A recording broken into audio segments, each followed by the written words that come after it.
The immigration officers slammed Keoma Okafor against the cold airport wall, their hands pinning her arms so hard she felt her bones might crack. "Let me go! I'm innocent! You've got it all wrong!"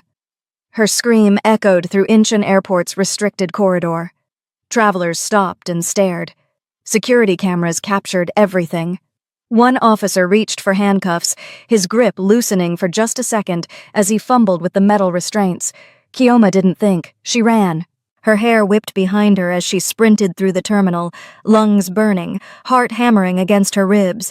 She had no plan, no destination, just pure animal desperation, and 6 hours left before they put her on a plane and erased everything she'd spent 2 years building. That's when she saw him. A Korean man in an all-black suit that screamed money and danger, flanked by a dozen men who looked like they could snap necks without breaking a sweat. Everything about him radiated lethal power, the sharp jaw, the cold eyes, the way everyone in the terminal seemed to instinctively move out of his path. But Keoma didn't have time to think about consequences. She crashed into him, grabbed his face with both hands, and kissed him. For the first time in 20 years, Jang Tae-won felt blood rush down through his body. Her lips were soft, desperate, trembling against his. She kissed him like she was drowning and he was air, messy, graceless, her hands shaking as they fisted in his suit collar, pulling him down to her. Tae-won froze. His mind screamed danger even as his body responded in ways he'd trained himself to suppress for a decade. Heat, want, need. He was throbbing painfully, and he wanted to kill her for it. His hands found her waist. Whether to push her away or pull her closer, he couldn't tell. His fingers gripped the fabric of her shirt, felt her warmth, her fear, her desperation bleeding into him. For 20 years, he'd trained himself to be dead below the waist, cold, controlled, safe. This stranger just shattered all of his defenses with one kiss. "Please," she whispered against his lips, breathless and terrified. "Pretend you're my husband, just for 5 minutes. Please, I'm begging you." She felt his body change, muscles tensing in a way that should have scared her, and she realized with delayed horror what she had just done. She had kissed a complete stranger. She pulled back, gasping, her innocent eyes meeting his. She saw the storm raging in Jang Tae-won's eyes, half desire, dark and hungry, half rage, cold and lethal. Something that said men didn't touch the most powerful man in Seoul without permission, and women certainly didn't kiss him without consequences. Her voice cracked. "I'm sorry. I shouldn't have. It was a mistake." She tried to step back. His hand locked around her wrist like iron. He pulled her back, his voice soft and deadly as thumb traced one slow circle on the inside of her wrist, right over her pulse, frantic, hammering, giving her away entirely. Keoma felt the shiver move through her before she could stop it. Yes, it was. His eyes bored into hers, promising violence. "And I'm going to make certain it's the worst one you've ever made." Keoma was about to pull away in fear when he did something unexpected. Tae-won smiled. It wasn't a kind smile. It was the smile of a predator who had just found something interesting to play with. His arm wrapped around her waist, pulling her against firmly, inescapable. "You wanted a husband?" His laugh was low, dangerous against her ear. "Congratulations, wife. You just married the devil." His arm locked around her waist like an iron band, pulling her against him. Possessive, claiming, absolute. The immigration officers skidded to a stop 3 feet away. They bowed deeply. They apologized as they reached for their handcuffs. "Sir, so sorry for this. This woman is—" "My wife," Tae-won interrupted, his voice dropping to a register that made grown men flinch. The shift was subtle, deadly. The officers swallowed. He stepped closer, adjusting the cuff of his sleeve with unhurried precision. "Now," he said softly, eyes devoid of warmth, "you will explain to me why you thought it was wise to lay your hands on my wife." A beat. "And you will choose your next words very carefully." Now you're probably wondering, how did a Nigerian immigrant working 4 jobs to save her mother's life end up as the possession of Seoul's most dangerous man? That story starts with coffee, and a betrayal that cut deeper than any blade. But if you want to see what happens when you accidentally marry a mafia boss who plans to punish you for breaking his control while claiming you as his, hit that subscribe button right now. Because this isn't a sweet romance. This is a mafia king who believes she's his to break and his to protect. A fake marriage turning dangerously obsessive, desire that crosses every line, and a man who doesn't forgive but refuses to let her go. Comment "Married to the Devil" if you're ready for Taewon's revenge. Like this video if You Just Married the Devil gave you chills. Turn on notifications, because what he does next changes everything. Now, let's rewind. 72 hours earlier, Gangnam Cafe. Kyoma's hands wouldn't stop shaking around the wedding invitation. The expensive cardstock felt like it was burning her fingers. Gold-embossed lettering. A photo of her boyfriend of 2 years, Park Min-ho and Song Ji-woo, looking perfect together. "I don't understand." Her voice cracked, tears already streaming down her face. "Min-ho, we've been together for 2 years. You said you loved me. You said, love?" Min-ho looked up from his coffee with something like amusement. "Kyoma, come on. You're a smart woman. Surely you didn't actually believe—" "Believe what?" She could barely breathe. "That you meant any of it?" He sighed, like she was being difficult. Like she was the problem. "Let me ask you something." He leaned back, completely comfortable. "What exactly did you think I was going to do with a woman like you?" The words hit like a slap. "A woman like me," she repeated slowly. "Yes." He gestured at her casually. "A Nigerian woman. A black woman. In Korea." He said it like it explained everything.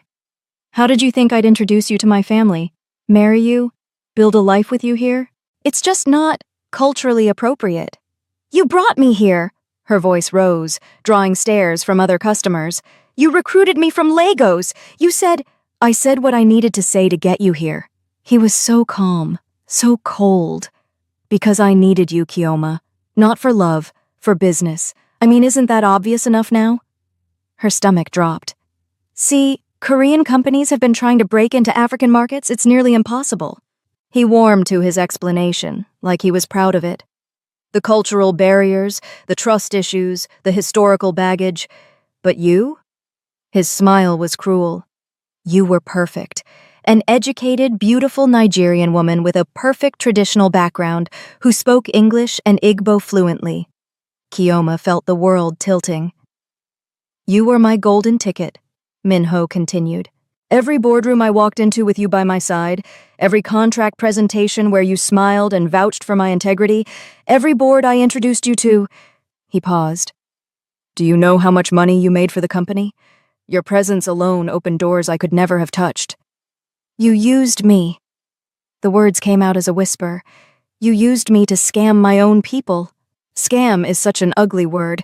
I prefer strategic market penetration." He shrugged. "Black companies trust black faces. It's basic psychology. You were the face that made them trust me, and it worked beautifully." He pulled out the envelope, slid it across the table with the wedding invitation. "Wellington Media is now operational in 6 African countries, with projected revenue of, well, let's just say you were a very profitable investment." His smile widened. "Ji-woo is who I should have been pursuing all along. She's Korean, her father is a judge. Her family knows my family. She fits. And I don't." Kyoma's voice was hollow. He looked at her as though she was the most ridiculous thing he'd ever seen. "Come on, Kyoma. We both know the answer to that." Something inside Kyoma cracked open. She'd spent 2 years in love with this man, 2 years trusting him, 2 years helping him, introducing him to her family, vouching for his character to her people. And he'd used her face, her name, her connections to build his empire. Then discarded her. "I'm telling them," she said quietly. Min-ho's smile faltered. "What?" "Every company, every contract." Her voice grew stronger. "The Adeyemi Group, the Okonkwo Foundation, Ghana International, all of them. I'm going to visit their offices here in Korea. I'll tell them exactly what you did, how you used me, how you manipulated them." "You won't," he started. I'll destroy everything you built with my face." She stood, her chair scraping back. "You think they wouldn't immediately pull out after hearing how you exploited a fellow black woman? I'll make sure every single deal falls apart. Sit down." Minho's voice went cold. Something in his tone made her pause. He wasn't smiling anymore. He looked calculating. "You won't get the chance," he said softly, threatening. "I'll make sure of it." Keoma looked him right in the eye. "Watch me." But Keoma had severely underestimated how far Minho could go, and she found out the hard way 48 hours later. Keoma was buttoning her work blouse when the pounding started. "Immigration! Open this door now!" Her heart stopped. 5 officers filled her doorway, stone-faced and official. "Keoma Okafor, you're under arrest for visa fraud and falsifying immigration documents." "What? No, I have 18 months left," she explained. "Your work authorization was revoked 3 months ago." The lead officer held up papers. "You've been in Korea illegally since then. Come with us. Now." "That's impossible. I never received—" Hands grabbed her. She was dragged from her apartment in her work clothes. No phone, no time, neighbors staring. At the detention center, they showed her the evidence. Visa revoked, employer fraud, her work authorization canceled, falsified documents. A complaint filed by Park Min-ho claiming she'd forged his signature on her visa extension, that she'd been working illegally, that she'd used him to commit immigration fraud. Every document looked official. Every signature looked real. But it was all lies. Keoma sat in that cold detention room, handcuffed to a table, and understood. Min-ho hadn't just dumped her. He'd systematically destroyed any chance she had of fighting back. "You're being deported in 6 hours, the officer told her. "We're processing you now, then you'll be escorted to your gate. Please, I need to make a call. I need a lawyer," she begged. "You had weeks to get a lawyer. Should have thought of that before you committed fraud." "I didn't commit fraud. Park Min-ho forged those documents," she tried to explain. "Mr. Park is a respected director with no criminal record. You're a foreign national with revoked authorization." The officer's expression was stone. "Who do you think we're going to believe?" The door slammed shut. Keoma dropped her head into her hands. Her heart sank. This was all Min-ho's doing. How could he go this far to betray her? He knew how much she needed to work here to raise enough money for her mother's surgery. She had no money for a lawyer. No time to prove Min-ho forged the documents. No way out. Her thoughts raced back to her sick mother back in Nigeria. Her heart shattered. She couldn't leave Korea now. She had barely made enough money for the first treatment. She needed about 1 more year, half if she worked twice as hard. Unless a desperate thought struck her. Marriage to a Korean citizen could pause deportation proceedings. It was a long shot, an insane long shot, but it was all she had. She just needed to find a Korean man willing to claim her as his wife in the next... She checked the clock. 5 hours and 43 minutes. But she couldn't leave this place. 5 hours later, they transported her to Incheon Airport and dragged her through the terminal like a criminal. Keoma's mind raced desperately. She thought about her sick mother lying helplessly on the hospital bed the last time she'd seen her. How she'd begged for treatments, and the doctors had insisted that she'd have to pay a hefty deposit first. Such an outrageous amount that would take her almost 10 years to work for back in Nigeria. She began to struggle harder.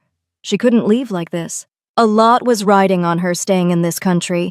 She thought about her options as she struggled. There was only one: marriage. Or at least a fabricated marriage to a Korean citizen could pause this. This was impossible. She had no money, no connections, no...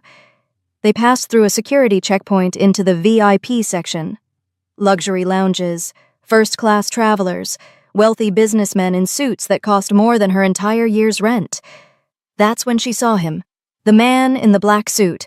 Dangerous. Powerful. She didn't have time to think about consequences. She crashed into him, grabbed his face with both hands, and kissed him. Hard. Desperate. Like her life depended on it. Because it did. For the first time in 20 years, Jang Tae-won felt blood rush down through his body. His entire world narrowed to the feeling of soft lips against his, small hands fisted in his expensive suit collar, the scent of cocoa butter and fear and something floral he couldn't name. And then, hell. He was hard. Throbbing, aching. his body responding in ways he'd trained himself to suppress for a decade. Taewon had learned to stay away from women at all costs. His father had beaten that lesson into him before he was 12. Women are weaknesses. In our world, weaknesses get you killed. He'd seen it firsthand. Had done it firsthand, used other men's wives, girlfriends, fiancés as leverage, as weapons, as the quickest path to destruction. He'd perfected the art of cold indifference. No woman had stirred anything in him since... until now. Until this wild-eyed African woman with tears streaming down her face shattered every defense he'd spent 20 years building, with nothing but a desperate kiss. Taewon's hands moved instinctively to her waist. Whether to steady her or push her away, he didn't know. His mind screamed danger while his body screamed something else entirely. She pulled back, gasping, her dark eyes meeting his with raw terror and desperate hope. "Please," she whispered, her accent thick and beautiful and completely foreign to his world. "Pretend you're my husband. Just for 5 minutes. Please." Taewon's first coherent thought, "I'm going to kill her for this." His second thought died as he saw them.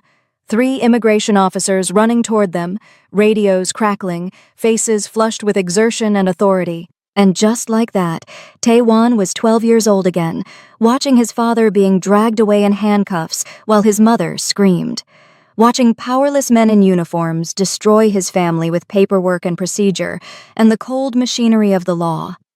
Something dark and old twisted in his chest. He looked down at the trembling woman still clutching his suit. "You wanted a husband?" he said softly, dangerously, his lips curving into a smile that didn't reach his eyes. "Congratulations, wife. You just married the devil." His arm locked around her waist like an iron band, pulling her against him. Possessive, claiming, absolute. The immigration officers skidded to a stop 3 feet away. They bowed deeply. They apologized as they reached for their handcuffs. "Sir, so sorry for this.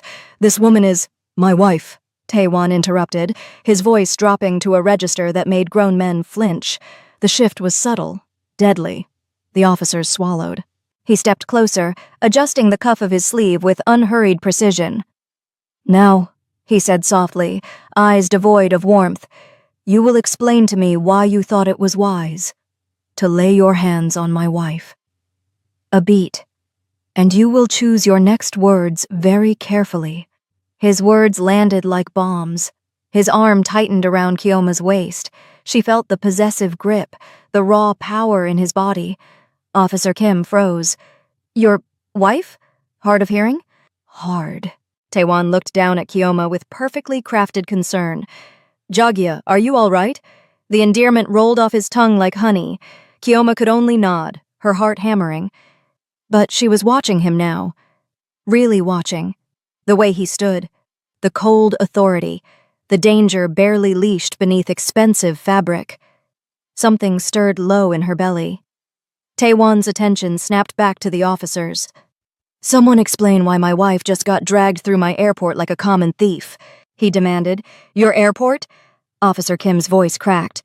"Chairman Jang Taewon." He didn't offer his hand.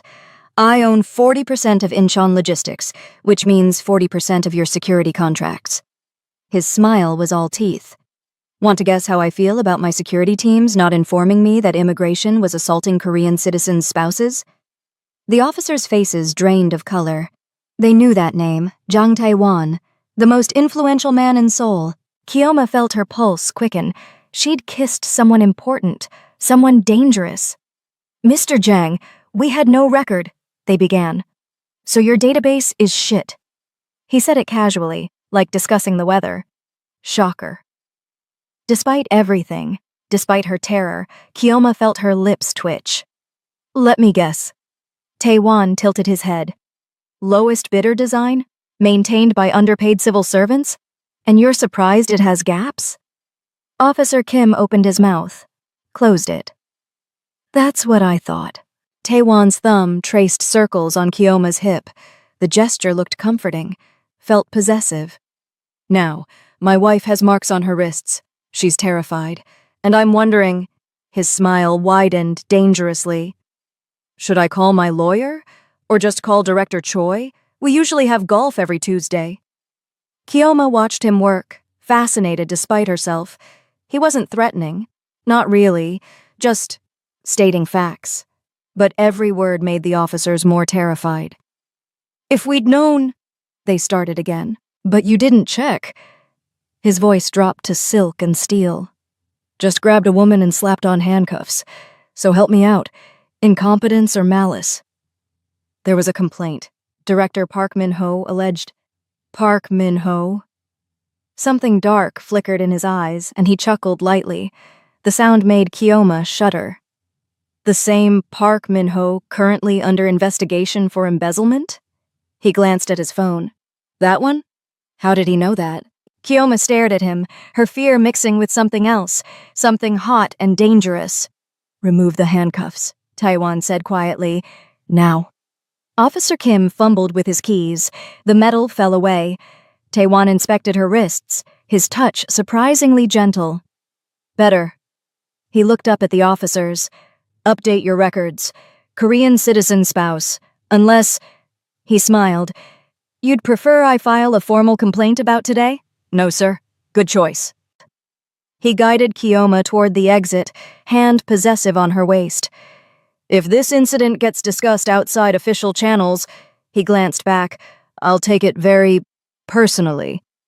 His smile promised consequences. They left 5 officers standing frozen.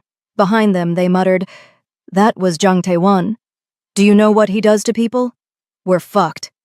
Tae-won guided her out of the airport with his hand on her lower back, possessive, commanding, impossible to resist. And Keoma found herself relying on that hand. On him. The back seat of the Bentley swallowed them whole.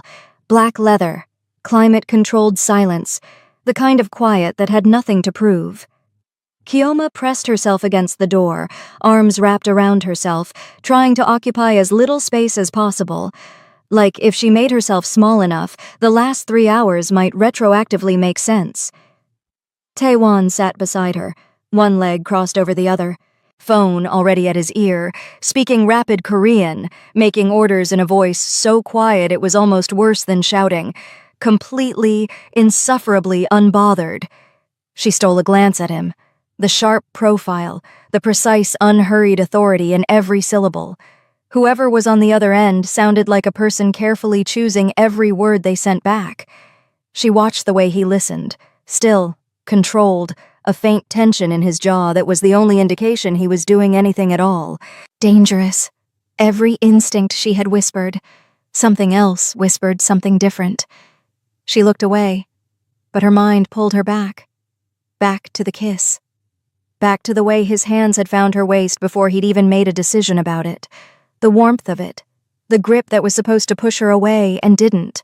She'd felt it move through her whole body like something recognizing something. Heat pooled low in her belly. She pressed her fingers briefly to her lips. "Third time," he said. She startled. Tae-won still hadn't looked up from his phone. "Sorry?" she said, confused. "You've touched your lips 3 times since we got in the car." He scrolled through something. "I'm choosing to be flattered rather than concerned." Heat crawled up her neck immediately. That's not what... Twice in the airport. Once just now." He glanced at her sideways, something dangerous and amused living in the corner of his expression. "I'm not judging. It was a good kiss." "You kissed me back." She tried to defend. "You started it. That was survival," she said. He returned to his phone. "Is that what they're calling it now?"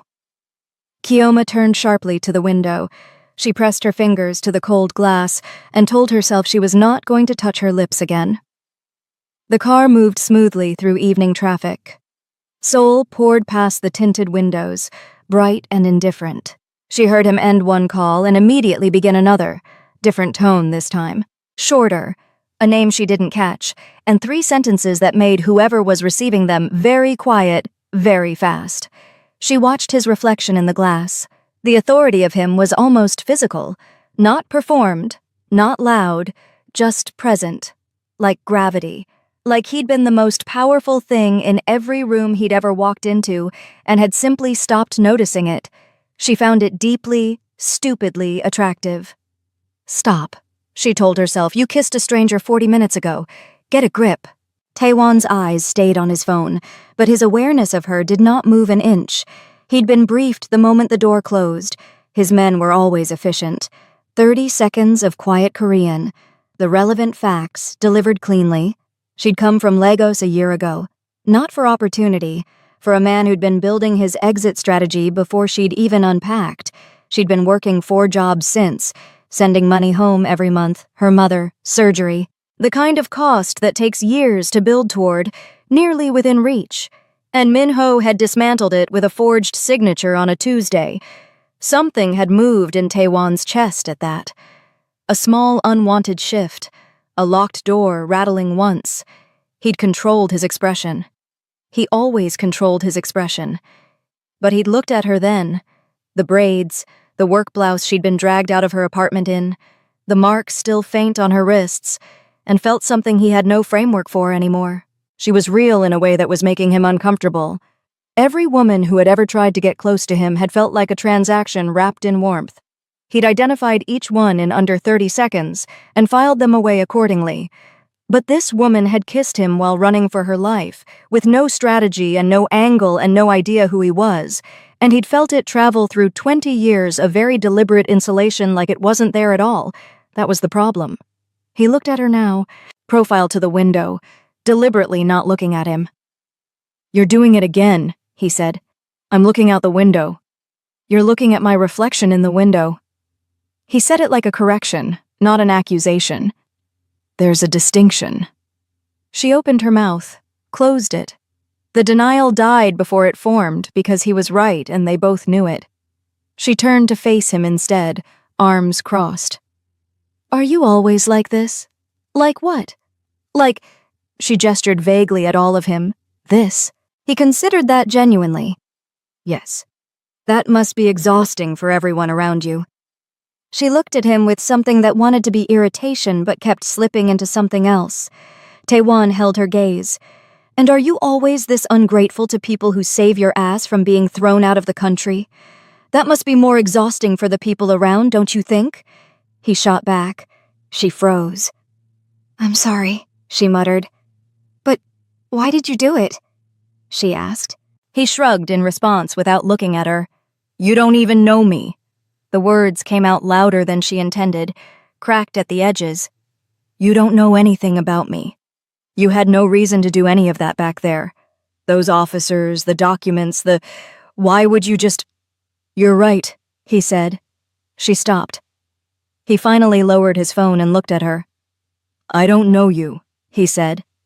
"And yet—" His eyes moved over her face, steady and unhurried. "Here you are. In my car, not on a plane to Lagos, wrists no longer in handcuffs." A pause. "You're welcome, by the way." She opened her mouth. "Since we're tallying what's happened today," he continued, his tone shifting into something dangerously pleasant, "I was kissed without my consent by a complete stranger in my own airport. I said I was sorry. I'm not finished." He tilted his head. "I then lied to government officers, compromised a business relationship with a director I've spent 3 years cultivating. Called in 2 favors I was saving for considerably more important situations, and arranged for a woman I have known for," he checked his watch, "97 minutes to stay in my home." He looked at her. "And you're upset." Kiyoma's mouth closed. His phone buzzed. He glanced at it and straightened slightly. "We're making a stop," he told the driver. Before she could ask, the car eased to the curb outside a restaurant with no sign on the door.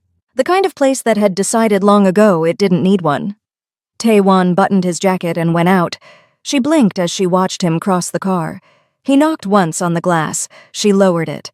He leaned against the car, one hand braced on the roof, looking at her with that expression she still didn't have a name for. "Get comfortable. Kwan will take you to the estate." She stared at him. "I'm sorry. What?" "My driver, Kwan." He gestured toward the front seat. "He knows the address." Where are you going?" "I have things to finish." He said it simply, like this was obvious, like she was already caught up. "You're leaving me in a car with a stranger going to a place I've never been." "You kissed a stranger an hour ago and asked him to marry you." His eyes were steady on hers. "Your threshold for strangers seems quite flexible." She breathed in through her nose. "That is not the same thing." "Isn't it?" Not a question. He pushed off the car, adjusted his cuff. "Unless you have other plans for tonight? Other arrangements that will make our very authentic, completely legitimate marriage more convincing?" He tilted his head. "Because I'm open to suggestions. You're the one who wanted a husband." She had nothing to say to that. His mouth curved. "Just slightly. Just enough. I'll be home later." He said it like it was a thing he said, like she was a thing he came home to. "Don't go through my things." "I wasn't going to," but he was already walking away, back toward the restaurant. The estate appeared slowly, the way significant things did. The city fell away. Then the main road. Then gates opened onto a driveway lined with trees old enough to have lived through the Joseon dynasty, and Keoma gave up pretending she wasn't pressed against the window. Then the house. She'd prepared herself. She'd seen the suit, the car, the airport. She'd understood intellectually that this was a wealthy man, but intellectual understanding and this were not the same thing. Glass and dark stone. Severe, architectural lines that felt more intimidating than anything ornate ever could. A wall of windows facing a private garden lit warm and gold in the dark. She felt very, very small. Ms. Shin met her at the door. Efficient. Unreadable. "Mrs. Zhang?" Seamless. Administrative. "This way." Keoma followed through an entrance hall that absorbed sound completely. Original artwork. Floors she was almost afraid to walk on. The suffocating silence of a place that had never had to try. Her room was on the second floor. She stood in the center of it after Ms. Shin left. The bed, the windows, Seoul spread below like it had been arranged for viewing purposes. She sat on the edge of the bed, stood back up, paced. Then she picked up the phone Ms. Shin had left and opened a browser. Zhang Taewon, extensive, immediate. Chairman, Zhang Industries. Controlling shareholder. Estimated net worth. She stopped at the number. Read it twice. Rumored ties to crime organized networks. 32 government investigations in 5 years, none resulting in charges. She stopped on a photograph. Him, at some black tie event. That face, sharp and cold and precise. The caption, Jung Tae-won, 32, whose family has controlled significant portions of Seoul's political and economic infrastructure for 3 generations. 32, 34 investigations, 0 charges. She put the phone face down. A man like that, a man who had immigration directors handing over documents at restaurant doors, whose name made officers go pale mid-sentence, was not a man you accidentally ended up indebted to. She crossed to the window. Seoul glittered below, enormous and indifferent. What if the verification failed? What if everything he'd arranged unraveled by morning and they sent her back anyway? Her mother was still in that hospital bed, still waiting, still. Now what if it didn't fail? He had still promised to make it the worst decision of her life. She was doomed both ways. This man was dangerous. Genuinely, documentably, 34 investigations and no charges dangerous. He had information he shouldn't have. He had a director of immigration in his back pocket behind a golf handicap. He had 4 words and a smile that made grown men nervous. She pressed her forehead to the cool glass, and underneath all of that, quieter, more persistent. The way his hands had found her waist before he'd made any decision about it, the warmth of his breath against her ear, the way he'd defended her in front of the officers. He wasn't what she'd grabbed in that terminal. She wasn't sure yet what he was. She touched her lips without realizing, caught herself, dropped her hand. Stop, she told herself. You've known him for 3 hours. Stop. But the feeling didn't listen. It sat in her chest, warm and inconvenient and completely uninterested in being reasonable. Outside, Seoul kept glittering, and she watched until she saw another black Bentley pull up. Her breath caught. He was home. She watched him step out. Jacket gone, sleeves rolled to his elbows, tie loosened. Even from this distance, she could see something coiled in the way he moved. Something dangerous. She stepped back from the window. Minutes later, a knock. Ms. Shin. The chairman would like to see you in his study. The study was all dark wood and shadows and windows that made Seoul look small. Taewon stood at the bar with his back to her, pouring amber liquid into crystal. White shirt, rolled sleeves. Everything about his posture screamed controlled violence. He didn't turn when she entered. "Close the door," he said, his voice like ice. She did. The door was so heavy that the click echoed like a gunshot. He took a slow sip. The silence stretched so long her palms started sweating. "How did it go?" Her voice came out smaller than she intended. Is the immigration thing handled?" "Yes," he said. One word. Cold. Final. "What?" she asked. Relief tried to surface, but his tone killed it. "Just like that?" "Just like that," he replied. He still hadn't turned around. She swallowed. "I don't know how to thank you." "Don't." He set the glass down. The sound made her flinch. "You should be worrying about other things right now." Ice slid down her spine. "What do you mean?" He finally turned. The look in his eyes made her breath stop. Cold. Lethal. The eyes of the man who'd whispered against her ear at the airport. "You just married the devil." "Do you remember what I told you?" His voice was quiet. Too quiet. "At the airport. After you pulled that stunt." She nodded. Couldn't speak. "Say it." He took one step toward her.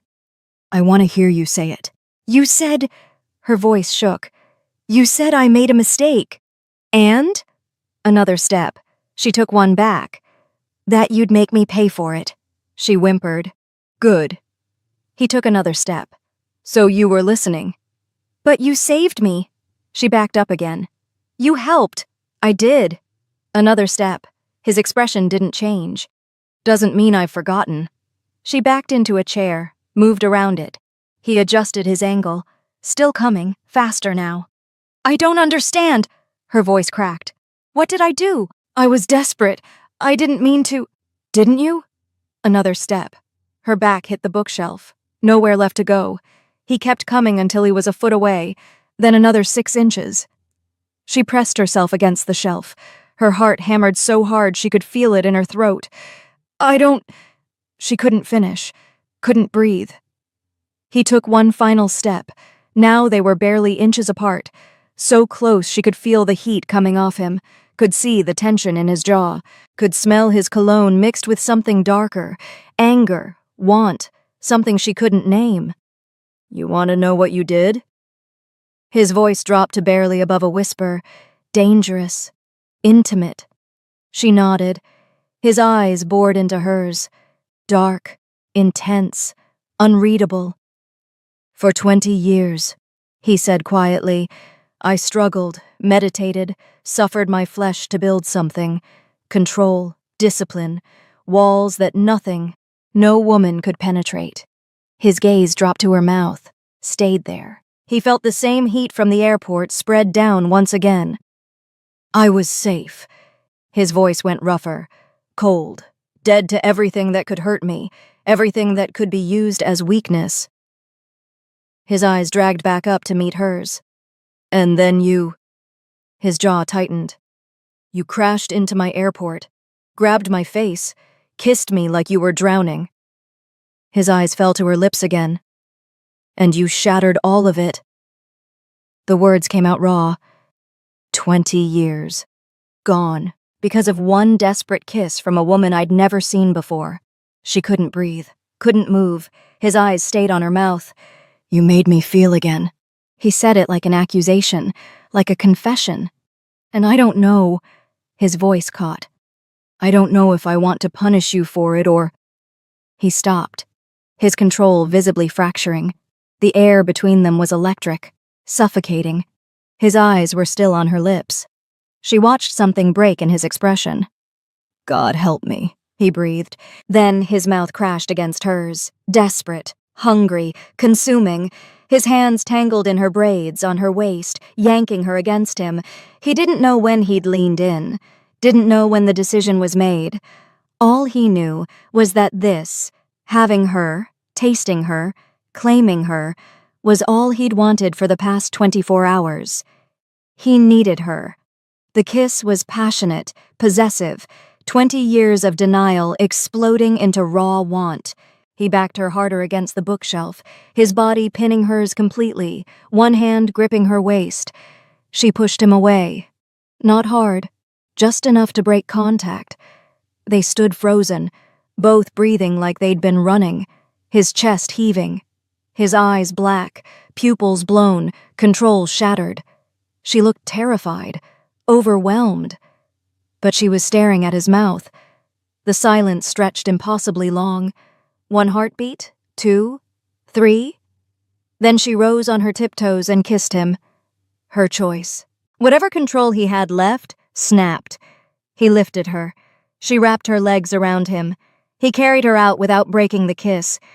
Hours later, they lay tangled in his sheets. The city glittered beyond the windows. Her head rested on his chest. His fingers traced lazy patterns on her shoulder. "Tell me about her," he said quietly. "Your mother." So she did. Lagos, the hospital, the surgery that cost a decade's worth of Nigerian wages, the money she'd been building toward for 2 years, so close, almost enough, before Minho destroyed it all with a forged signature. When she finished, she asked softly, "Why did you really help me today?" He was silent for so long she thought he wouldn't answer. Then, "My father was arrested when I was 12. Officers, 6 of them." His voice was carefully flat. "False charges from men who wanted what he had. He was in custody for 4 years. Her breath stopped. "He killed himself 3 months before his release." He said it simply, like it was just a fact. "They didn't tell me right away, thought I was too young. By the time I found out, he was already gone." She lifted her head. Something in his eyes made her chest ache. "When I saw them grab you today," his jaw tightened. "I was 12 again, powerless, watching someone get taken and not being able to stop it." She kissed him, soft, gentle. He pulled her closer. Before sleep took her, she saw him reach for his phone, watched him open her contact, add 2 words, emergency contact. "You're my wife now," he said simply. "Protocol." She fell asleep against his chest. For the first time in years, she felt truly safe. Light filtered through the floor-to-ceiling windows. Kioma woke slowly, reaching across the bed. Cold sheets. Empty. She sat up, heart dropping for a moment before she saw the note on his pillow and grabbed the phone from the nightstand. A text waited. "Something urgent came up in the city. Had to leave early. Last night, getting to know you, talking with you, it was more than I expected. I want to do this properly. Dinner tonight, 7 p.m. I'll pick you up. Check the closet. T.W." She read it twice, then a third time. "I want to do this properly." Her heart did something complicated in her chest. She looked at the empty space beside her, at the sheets that still smelled like his cologne, at the massive bedroom that somehow felt too big without him in it. What was she doing? She'd slept with a man she'd known less than 24 hours, a stranger she'd kissed in desperation at an airport, a dangerous man whose name made immigration officers go pale. She should feel guilty, should feel stupid, should feel something other than this warmth in her chest, this feeling of safety, this wanting to see him again. She got up, wrapped herself in his shirt, it fell to her thighs, smelled like him, and walked to the closet Ms. Shin had shown her. And stopped dead. A dress hung there that probably cost more than everything she owned combined. Golden silk that caught the morning light and turned it liquid. The kind of dress you wore to places that didn't have prices on the menu. Matching heels. Designer, her size exactly. A clutch. Delicate jewelry laid out like an offering on velvet. He'd had someone shop for her. Overnight, while she'd been sleeping in his bed. She touched the fabric. Silk whispered against her fingers. Dinner tonight. A proper date. With her husband. With the man who'd told her about his father last night, voice cracking just slightly on the word gone, and she'd seen past all the danger and the threats and the cold authority to the 12-year-old boy who'd lost everything. She pressed her fingers to her lips without thinking. She'd barely known him 24 hours, didn't know his favorite food or his birthday or what he did when he wasn't dismantling immigration cases with 3 phone calls. But she couldn't forget how his hands had grabbed her waist at the airport, instinctive, possessive, like his body had made a decision before his mind caught up, how he'd defended her in front of those officers, made them powerless with nothing but his voice and his name, how he'd looked at her in his study, like he wanted to destroy her and keep her, and didn't know which impulse would win, the way he'd whispered, "God help me," right before he'd kissed her like she was the only thing in the world that mattered. No one had ever done that for her. No one had ever looked at her like that. Was this just a rebound? Was she just running from Minho's betrayal straight into something else? Something she didn't understand? But she realized she hadn't thought about Minho once since those officers had grabbed her yesterday. Not once. Not even when Taewon had mentioned his name. Taewon had consumed her completely. And last night, when he'd told her about his father, voice raw, eyes distant, something broken and young flickering across his features, her heart had cracked open for him in a way that terrified her. She looked back at the dress, the shoes, the careful way everything had been laid out. One thing was missing. Makeup. Not critical. Not even that important. But it was their first real date. Their first time doing this properly, like he'd said. And they were husband and wife, even if it had started as a desperate lie, even if neither of them knew what they were doing. She wanted to look perfect for him. All her makeup was still at her apartment, the apartment that was probably still sealed with immigration tape. She checked the time. 11 a.m. If she hurried, she could get there and back, grab her things. Her house door was exactly as they'd left it. Yellow tape across the frame, already peeling at the corners. No one had touched it. Kioma slipped inside. The apartment looked ransacked, drawers pulled open from when the officers had searched, her clothes scattered, papers everywhere. She stepped over the mess and found her makeup bag in the bathroom. Foundation. Mascara. The lipstick her mother had given her before she left Lagos, the one good piece she'd brought from home. She was reaching for her eyeliner when the knock came. Sharp, insistent. Wrong. Every instinct she had screamed danger. "Kioma!" The voice made her blood turn to ice. "I know you're in there." "Minho. Open the door. We need to talk."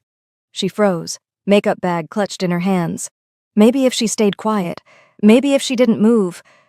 "I'll break it down." His voice was different, harder. "You know I will." Her hand shook as she walked to the door, unlocked it. Minho stood there. But he wasn't alone. 5 men flanked him, large, expensive suits, dead eyes, the kind of men who got paid to hurt people badly and didn't ask questions. "Hello, Kioma." His smile was poison. "We need to talk about what you've recently done to my life." "I haven't done anything." He shoved past her, hard. She stumbled back. The 5 men followed, filling her small apartment with their presence. One closed the door behind them. The click of the lock was the loudest sound she'd ever heard. "Haven't done anything?" Minho's voice rose. "I've been fired, Kioma. Fired. Do you understand what that means?" "I don't know what you're talking about," she started. "There's an investigation into my entire division, every deal I've ever closed, every contract I've signed." He stepped closer. "My accounts are frozen. My assets are being seized." "And gee woo!" His face twisted with something ugly. "Her father called off the engagement this morning, said he couldn't have his daughter associated with someone under criminal investigation." Fear crawled up her spine. "Minho, I didn't—" "Don't lie to me!" He grabbed her arm, hard enough to bruise. "You went to someone powerful enough to destroy my entire life in 48 hours. Who was it? Who did you fuck to ruin me?" "I didn't," she cried. "My boss called me yesterday." His grip tightened. "Jang Taewon himself. Do you have any idea who that is? What he is?" Her heart stopped. Jang Taewon. His boss. She hadn't known. Hadn't even thought to ask what Taewon did, what companies he owned, who worked for him. "He fired me personally and brought the police with him," Minho continued, something manic in his eyes now. "Walked into my office like he owned the building, which apparently he does, and told me I was terminated, effective immediately. Said something about, what was it? Employees who forge immigration documents and abuse their authority deserve to understand consequences. His smile was broken. Sound familiar? Min-ho, please. You should have just left quietly. His voice went soft, deadly. When I had you arrested, when I forged those documents, all you had to do was get on that plane, go back to Nigeria, disappear. He released her arm, stepped back. But you couldn't do that, could you? You had to be difficult, had to fight back. He gestured to the 5 men. So now we're going to be difficult too. They moved forward as one. Kiyoma's hand found her phone in her pocket, fumbled for it. Emergency contact. She pressed it blindly as the first man grabbed her. What are you? Min-ho saw the phone, lunged for it. Who are you calling? But she'd already hit it. The line connected for about 7 seconds before one of the men ripped the phone from her hand and crushed it under his heel. Doesn't matter, Min-ho said. By the time anyone finds us, you'll understand exactly what it feels like to lose everything. They dragged her toward the door. She struggled, screamed. No one in the building would help. They never did in Seoul. Everyone minded their business. They shoved her into a van waiting outside. Min-ho climbed in after her. Drive, he told his men. The green warehouse in Incheon. No one goes there anymore. The van pulled away. Kiyoma's last thought before one of them tied her hands was, please let Taewon have heard. Please let him know. Taewon was in a meeting across Seoul. Contract negotiations with a development firm. Numbers on screens. His CFO presenting quarterly projections. His phone buzzed on the table in front of him. He glanced at it. Emergency contact. Kiyoma. His blood turned to ice. He answered immediately. Kiyoma? Sounds of struggle, a crash, her voice, let me go! Then Min-ho's voice, clear, unmistakable. Who are you calling? A crunch, like glass breaking, or a phone being destroyed. The line went dead. Taewon stood so abruptly, his chair crashed backward. Every head in the boardroom turned. His expression must have been something because his CFO went pale. Out, Taewon said quietly. Everyone, now. They didn't argue, didn't ask questions. They grabbed their things and fled. The door closed. Taewon stood there for 3 seconds, completely still. Then he made one call. Assemble the full team, heavily armed. Now. Put on his jacket. By the time he stepped outside, the line of black vehicles was already waiting. We're paying a former employee a visit. His voice was ice, pure controlled fury. And before this night is over, he's going to learn what happens when you touch what is mine. Min-ho just signed his own death warrant. Because Jang Taewon doesn't make threats, he makes examples. But while he's heading to that warehouse, his enemies are already watching. They know he has a wife now. And in his world, a wife is leverage. Worse, his mother is about to find out, and she does not tolerate weakness. What happens when she learns her son secretly married a foreign woman he met yesterday? What happens when his enemies realize Kiyoma is the only thing that can break him?